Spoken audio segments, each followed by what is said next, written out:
Welcome to the Lumenverse. Before we begin, are you listening to this while it's raining, or is it sunny where you are? Let me know in the comments. If you enjoy our stories, please remember to like and subscribe. Now, let's begin. Samantha stared frozen for a moment, her key partway into the lock. That house had been empty for years. Who would be in there now, in the dead of night? She shook her head, dismissing the thought as a trick of the light. But as she walked up her own driveway, she couldn't help but look back. And there it was again, a soft glow in the window of the abandoned house across the street. As the days passed, Samantha grew more and more on edge. Who could be in that house, walking around with a candle in the dead of night? She tried to rationalize it, telling herself it must be a vagrant or a group of teenagers pulling a prank. But the eerie light, dancing in the windows like a specter, unsettled her deeply. Samantha's heart thundered in her chest as the sound of footsteps echoed above. Each step was slow, as though something was dragging its feet across the wooden floor. She could hear the old wood creak, the floorboards groaning under the weight of whatever was moving directly above her. Samantha collapsed against the door, gasping for breath as adrenaline coursed through her veins. But even as the door was shut tight behind her, she couldn't shake the image of the floating candle, the way it had glided slowly down the stairs, unguided, as if held by some unseen hand. Samantha shivered, unable to shake the feeling of being watched. The open blinds seemed to taunt her, the emptiness of the house a stark contrast to the activity of the night before.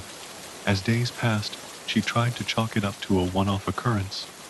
But try as she might, she couldn't forget the sight of the floating candle, or the feeling of being watched from the vacant house across the street. Marcus continued his travels, returning home with a collection of mementos from around the world, each one marking the place he'd been. But through it all, the wooden doll remained, sitting amongst the shells and the snow globe on his shelf. It was an unassuming piece in his collection, yet there was something about it that lingered in the back of his mind. A nagging feeling that the doll wasn't just another souvenir. Marcus sat upright in bed, heart pounding. The room was silent, the only sound his own breath, coming fast and shallow. He reached for the light switch, casting the room into a stark fluorescence. There, on the shelf between the shells and the snow globe, was the doll, sitting exactly where it should have been. Marcus let out a shaky laugh. Was he losing his mind? Maybe he was sleepwalking, moving the doll unconsciously in the night. Marcus felt the color drain from his face. There, in the wood of the dresser, was the message. The letters were written in a shaky, childlike script, as if carved by a crude instrument. He ran a finger over the words, trying to convince himself he was dreaming. This wasn't possible. Dolls didn't just move on their own. They didn't leave messages. Marcus shivered. The words of the story echoed in his head. The image of the carved message seared into his mind. Could it be true? Was the doll a conduit for some kind of memory, a consciousness trapped within the wood? He shook his head, refusing to believe it.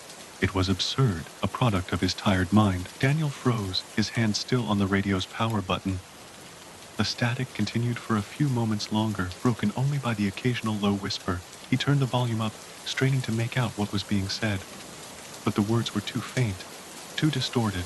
It sounded like a conversation, a man and a woman, their voices blurring together. Daniel's heart rate spiked, his knuckles white against the steering wheel.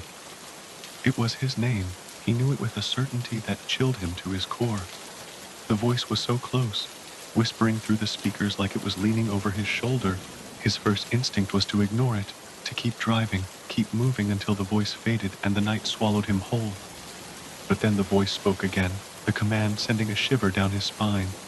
Pull over. Daniel watched the taillights vanish into the night, heart still hammering in his chest. The road ahead was clear once more, empty and unchanging. He breathed a sigh of relief, trying to convince himself it was all a coincidence. But then the radio began to crackle, and the voice returned. Good. Julia often enjoyed the peaceful quiet of the late hour. The creaks and moans of the old building comforted her, a reminder that she was safe and at home. One night, after a long shift at work, she stumbled through the front door, exhausted and ready for bed. The hallway was empty, as always, and the silence hung heavy in the air. Julia's heart pounded in her chest as she stared across the room, eyes fixed on the shadowed corner. It was just like the other nights, the same strange feeling, the certainty that she was not alone. She pushed back the blankets and slowly rose from the bed. taking trembling steps across the room. Her eyes never left the corner, as if expecting something to lunge from the shadows at any moment. The whispers were so much clearer in the quiet, the soft murmurs and mumbled words filling her ears. She couldn't make out any clear sentences, just fragments. Suddenly the muttering stopped. A moment of silence, taut and heavy. Then, another sound replaced it. A soft scraping, like fingernails on drywall. Coming directly from the other side of the wall, a man named Thomas was renovating his attic, eager to convert the dusty space into a cozy guest suite. It was a large house, built in the 1800s, and the attic was full of surprises. But there was one he didn't expect. Hidden behind a crumbling portion of the drywall was a narrow flight of stairs. They were ancient, clearly old enough to date back to the house's early days. But the strange part? They led directly upward, into the slanted roof, and there was no exit. A staircase to nowhere, hidden away for decades. The staircase was pitch black behind the door, a narrow spiral of steps, disappearing into the darkness above. No windows, no light, just endless shadows. Anthony could feel a strange sense of anticipation in the air, as if the house itself was holding its breath, waiting to see what he would do. He swallowed, wondering what secrets could be hidden beyond those steps. The room was small, windowless, lit up only by the glow from Anthony's cell phone. It was clear this room had once belonged to a child, judging by the toys scattered about like forgotten memories. As he stepped further in, something caught his eye in the corner. A worn teddy bear, one eye missing, the stuffing spilling out of its arm. Every night the rocking would start just as he finally slipped into sleep. Soft, steady creak, creak, creak. Just rhythmic enough that Anthony would think he was imagining it. He tried to dismiss it. Maybe it was just a loose floorboard, the house settling. But deep down, he knew better. Clara had always felt a bit unsettled by the mirror. She could never put her finger on why. It was just a mirror, after all. But there was something about its size, its placement, something in its reflection that felt off. Whenever she passed it, she couldn't shake the feeling that something was watching her. That night, as she hung up her coat, she caught a movement in the mirror. Just a flicker, there and then gone. The reflection never did anything more threatening, just small anomalies that became harder and harder to dismiss. It seemed her reflection had a mind of its own, mimicking her movements, but not quite perfectly. One evening, as she brushed her teeth in front of the hallway mirror, she saw herself walk up behind her. Her reflection was smiling again. The sight made her shiver. She could see herself in the remaining glass, eyes wide, skin pale, reflected in 100 different pieces. But there was something different about this reflection. It was grinning. No, grinning wasn't the right word. Her reflection looked feral, lips stretched too wide, every tooth on display. Her eyes gleamed with a fervor that made Clara's blood run cold. This time the reflection didn't just mimic her movements. It took a step forward. His bedroom curtains were swaying gently, as if moved by a breeze. That was strange, considering his bedroom was on the 3rd floor. Slowly, he sat up, feeling a prickle of dread. He walked to the window, pulled back the curtain, and felt the blood drain from his face. Zach's mind spun. Was someone in the house? He reached frantically for the nearest weapon, a lamp. Heart hammering, he crept out of the bedroom, towards the living room. Every sound seemed magnified. The creak of the floorboards, his own shallow breaths, the blood drumming in his ears. He gripped the lamp, peering through the dark. Deep in the woods, a century-old estate sat silent and cold. Most nights, the silence in the house was unbroken. But as the night deepened into the dark hours of the morning, strange sounds echoed through the halls. Footsteps, soft, shuffling footsteps in the hallway of the east wing. Footsteps that moved towards room in particular, every night, like clockwork. And at the end of the hall, a door creaked open. At first, she tried to ignore the sound, told herself it was the house settling, the old floorboards groaning. But the sound was unmistakable, a pace much too regular to be natural, the soft thud of someone, thud or something, circling above her. She was too curious to listen, though. The next night, as the pacing began again, she found herself outside the door. Her hand hovered near the knob. Just as she was about to touch it, another sound met her ears. A steady mumbling that seemed to grow louder when the pacing slowed. Then, just faintly, Maya tried to tell herself she was imagining things. It could have been a gravedigger, a gardener, but no one else ever seemed to notice the man. As the nights went on, her certainty grew. Whoever he was looking for her. Each night, when she walked past the graveyard, She could see the man in the corner of her eye. He never approached, never spoke. But he stood among the gravestones, watching with that eerily still expression. The grave was a warning. That much was clear. Whoever her specter was, he was a grim messenger, a harbinger. And he was telling her something that sent cold chills across her skin no matter the weather. You're running out of time. That deep, ragged laugh, like the wheeze of someone struggling to breathe.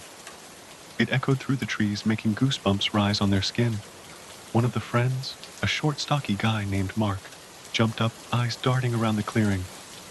What the hell was that? He asked, his voice shaking. Jason and his friends packed up their camp without hesitation.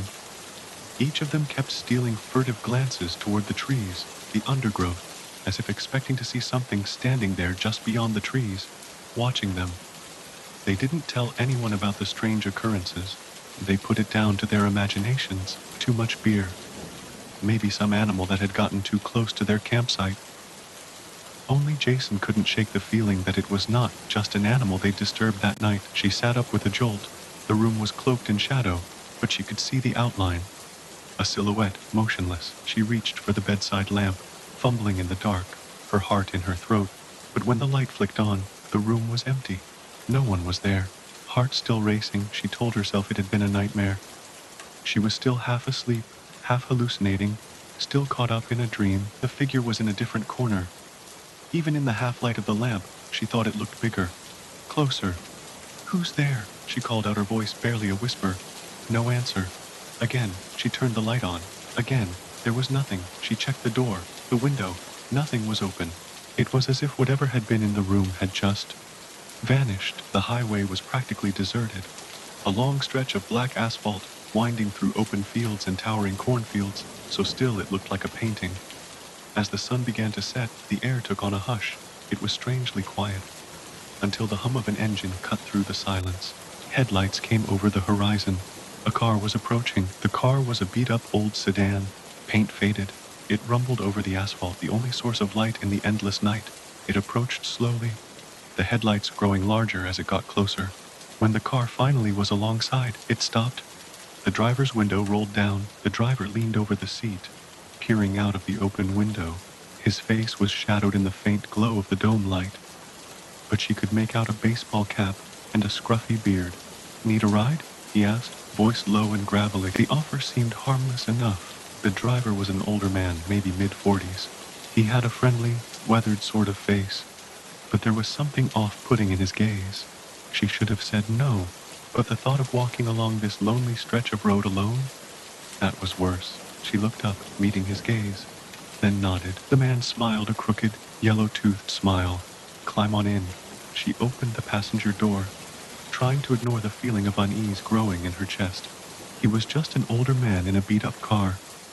There was nothing dangerous about him. She settled into the passenger seat, shutting the door behind her. His car smelled like stale cigarette smoke, laced with something sweet. It was hot inside, the air uncomfortably still. There was no radio, just the hum of the engine. He glanced over, eyes glittering in the darkness. Where you headed? He asked, shifting the car into drive. She gave him her address, her throat dry. He nodded, but there was something in his expression that said he wasn't really listening. They drove in silence for several miles, the empty road stretching out into the night. The headlights cut through the pitch blackness like knives. Every once in a while, his gaze flicked towards her. The hum of the engine was hypnotizing. The steady rhythm of the wheels rolling over the road. Every streetlight they passed cast the inside of the car in a flickering glow, revealing his face for a brief instant, before they were swallowed by shadow once more. After a while, the man spoke up. You got a boyfriend? The question startled her. It was oddly personal, too familiar for a stranger. She answered truthfully, no. I'm single. The man made a low noise of acknowledgement, almost a chuckle. Pretty girl like you. You must get plenty of offers. She shifted awkwardly, unsure of how to answer.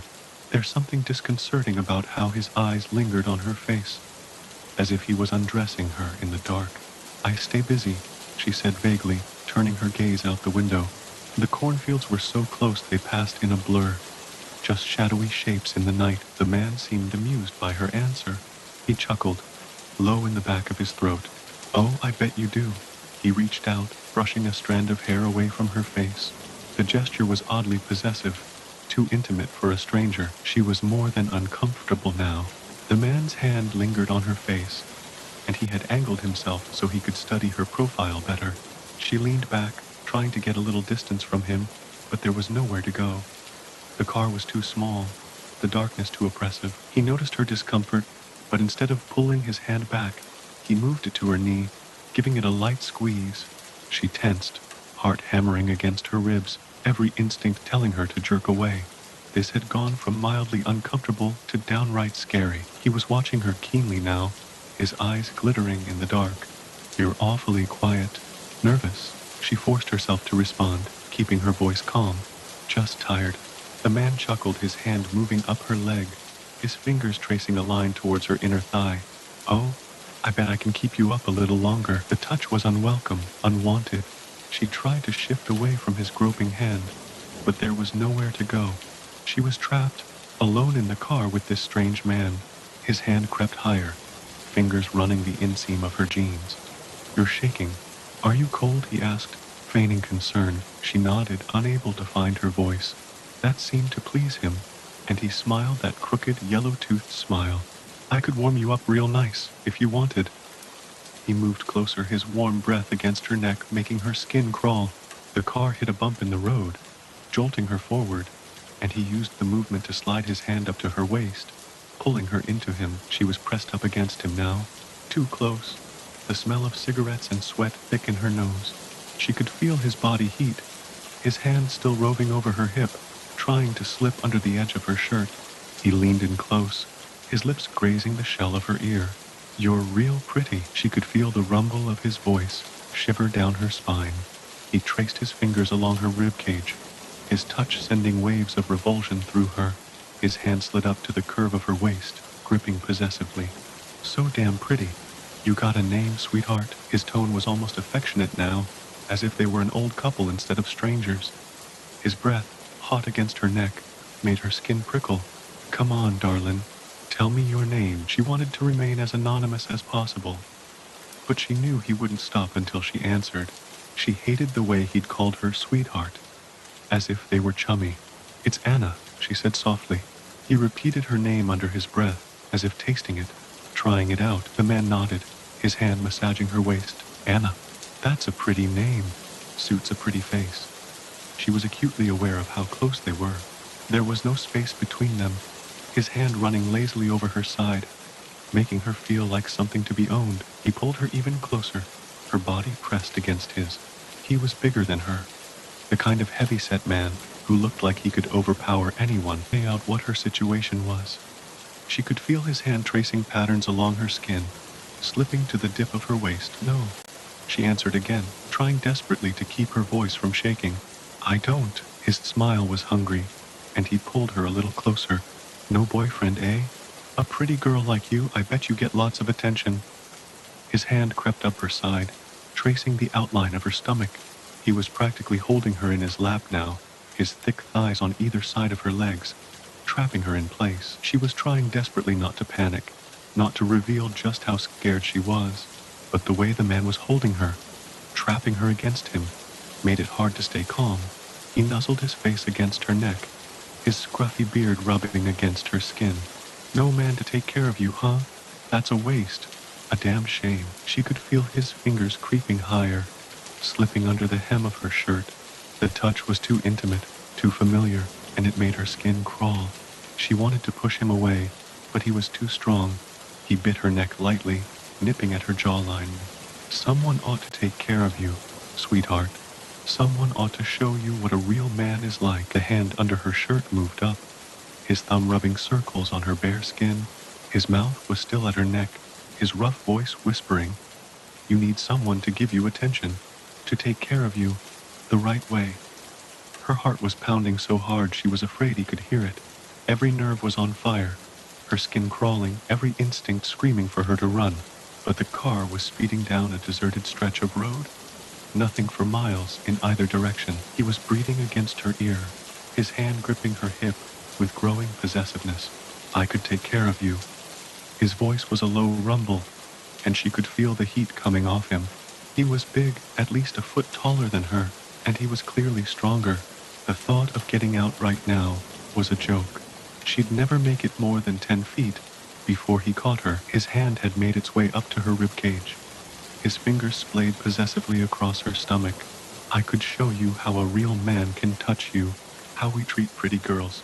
His mouth was back to her neck, his teeth grazing the delicate flesh, leaving behind faint red marks. He was testing the waters, seeing how far he could push. He was acting almost as if she was a girlfriend, rather than a stranger he'd picked up on the side of the road. The idea made her nauseous. He had no right to touch her, to mark her like this. His hand was still playing with the edge of her shirt, fingertips tracing the outline of her skin. You'd like that, wouldn't you? Someone to take control, to hold you down. The words hit her like a punch to the gut. Hold her down? That didn't sound like flirting or romance. It sounded like something much darker. He chuckled at her silence, his hand pressing harder into her waist, holding her in place. You're so quiet, sweetheart.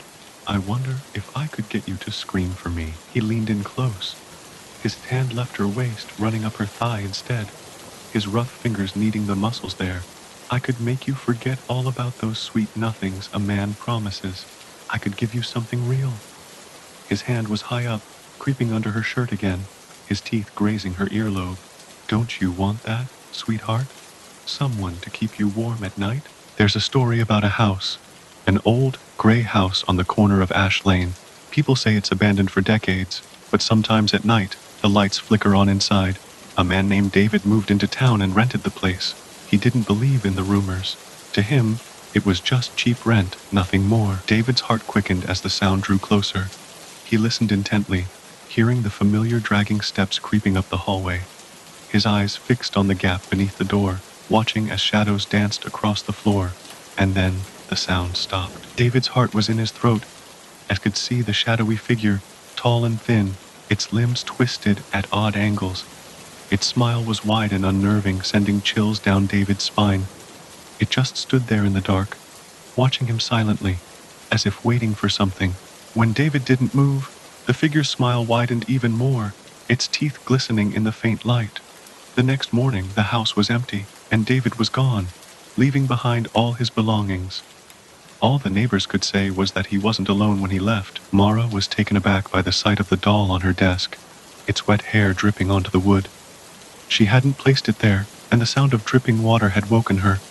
Now, standing in her room with the doll staring up at her, she felt a shiver run down her spine. With each passing week, the town began to forget.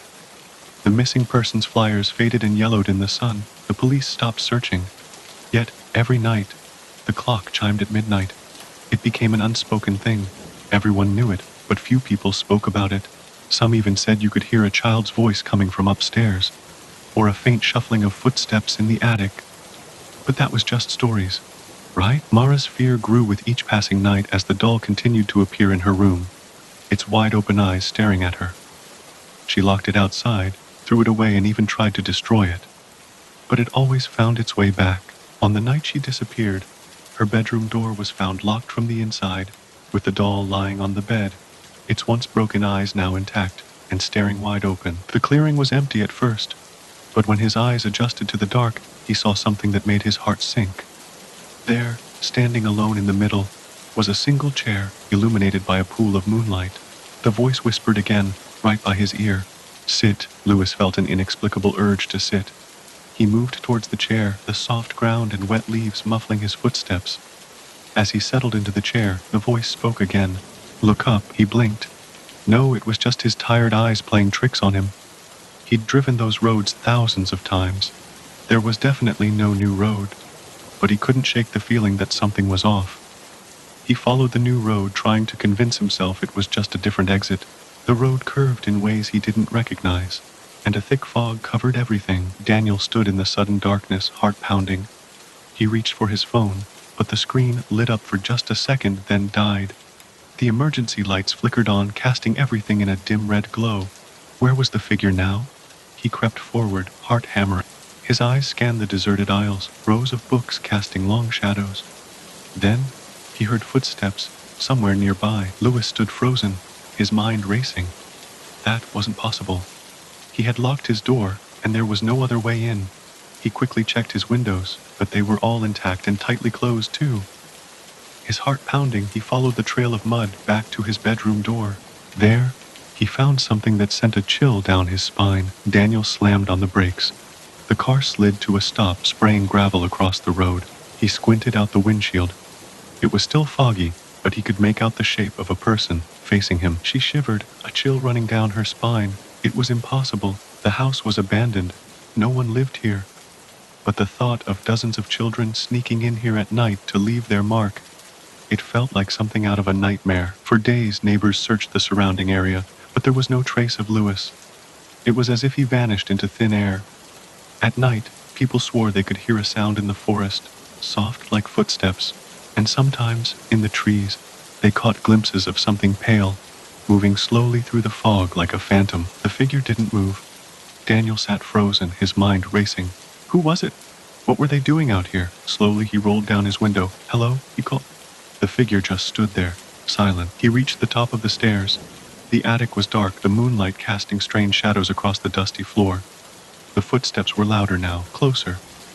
And then, he saw it, the clock standing in the corner.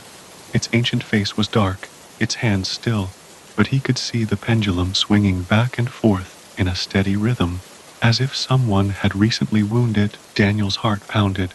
Why wasn't the figure answering? He called again. Still no response. Just that steady gaze, unwavering. Nervously, Daniel took his foot off the brake and eased the car forward. As the headlights drew closer, more details emerged. The figure was a woman, dressed in old clothes, her hair long and tangled. She didn't move even as the car crept toward her. She tried to convince herself it was nothing. She was tired. She was just imagining things. But the footfalls kept up, constant, steady. She took a detour, turned down a different street. But the sound followed, closer now, almost at her heels. Days later, the police searched the woods, but found no sign of the mysterious woman, the road, or the sign. The only evidence of whatever had happened that night was Daniel's abandoned car, and the word written in the dirt. The story spread through the town like wildfire. Some people moved away, too frightened to drive that road again. The ones that stayed behind whispered about the woman, and that strange word. Sometimes you hear whispers, hushed conversations that aren't for your ears, footsteps on empty floors when all the doors are closed, soft laughter fading as soon as it came, and then there are the books. Some of them move by themselves, sliding across the shelves. Others, they open on their own. As the story spread, more and more people began to avoid driving down that road.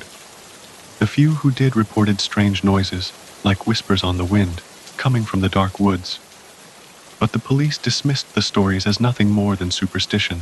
After all, there was no sign of the road that had appeared and then disappeared, leaving nothing but the word, stay. The years passed, and the incident became a cautionary tale, a warning to stay away from that stretch of woods. Daniel tried to follow the sound, but every time he turned a corner the footsteps stopped. It was toying with him, he thought. Playing games. And the whispers. They were faint but constant, moving around him, all around him, like a voice without a body. Daniel. Footsteps, tapping against the sidewalk, soft, but there. Always a few paces behind. She didn't dare close her eyes. She could picture it, a shadow always moving just out of sight, watching. Waiting. Sometimes she thought she heard breathing too. Long, slow breaths that matched her own. A small town, not worth mentioning on most maps. One main street, one traffic light, a handful of houses, a diner, a supermarket. It was like any other sleepy little town. But there was something about it. A feeling in the air. Like something wasn't quite right. But every time she turned, nothing was there. The breathing stopped. The footsteps went silent. She thought about calling the police. But would they believe her? How could she prove she was being stalked when there was nothing to show for it? Days passed. The footsteps followed her everywhere. To work, to her friend's house, even to the grocery store. She could hear them even in broad daylight, in busy, crowded streets, and each time, the sound was a little closer. She told herself it was just a prank, some local kids playing a prank. Nothing sinister. There was a logical explanation for all of it. She was about to turn away when she heard something. Soft, far away, carried on the wind. Children laughing. His heart hammered in his chest. Was he dreaming? He pinched himself, but he didn't wake. Slowly, like something rising from deep water, a shape appeared in the darkness. It was human but too thin, almost skeletal. Then, with a creak of wood and a crack of bone, the figure began to crawl out of the clock. Clara shivered, her thin jacket not doing much to keep out the cold.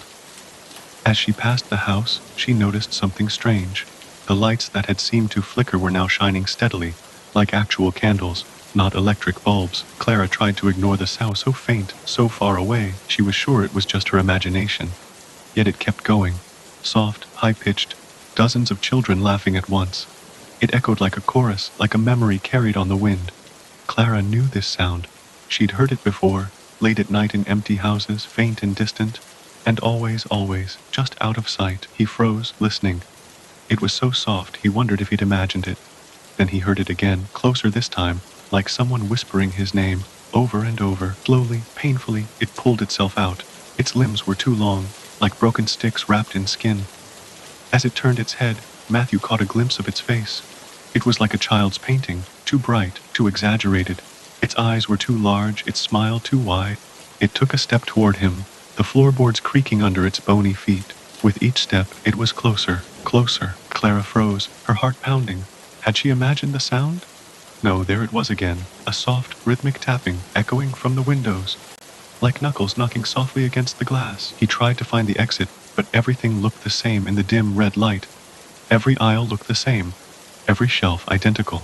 It was a maze, and the footsteps were leading him deeper, away from the exit. The whispers grew louder, closer. It was the same word, over and over, his name. He tried not to look, tried not to give in to the fear, but it was always there, the sound like a pulse at the back of her mind. Her friends noticed she was tired, distracted. Her work suffered, but how could she explain what was happening? They would think she was crazy. She felt like she was going crazy herself. As she walked home one evening, her head down against the rain, the sound was suddenly right behind her, closer than ever before. The fingerprints were tiny, childlike. Clara stood there in the rain, trying to make sense of it. Had some kids broken in? But why go through every window and leave handprints behind? And why the tapping last night, a knock so slow and steady, like a pulse? He got up and crept out of his room. The rest of the house was dark, yet the attic still creaked. Slowly, he climbed the stairs. The sound was clearer now, footsteps, definitely, but something was off. They were too regular, too steady, like clockwork. The police were baffled. There was no sign of a struggle, no clues to be found. It was as if he had simply vanished. Days went by, then weeks. There was still no sign of Matthew. The clock stood where it always had, silent and dark. Every night at midnight, 12 times, then silence. He turned in a circle, heart pounding. No one was there. The library was empty, the lights buzzing softly overhead. But he was sure he'd heard it, his name, whispered from somewhere nearby. Feeling ridiculous, he shook it off. It was probably the security guard trying to scare him. One by one, she examined the prints. Each one was so small, like a child's hand, yet each was different, with unique lines and whorls. It was as if dozens of children had gathered in the dark, pressing their palms to the glass. Clara could almost picture it in her mind. Dozens of tiny hands leaving their marks all across the windows. As he packed up, he shook off the feeling. It was just loneliness, his overactive imagination.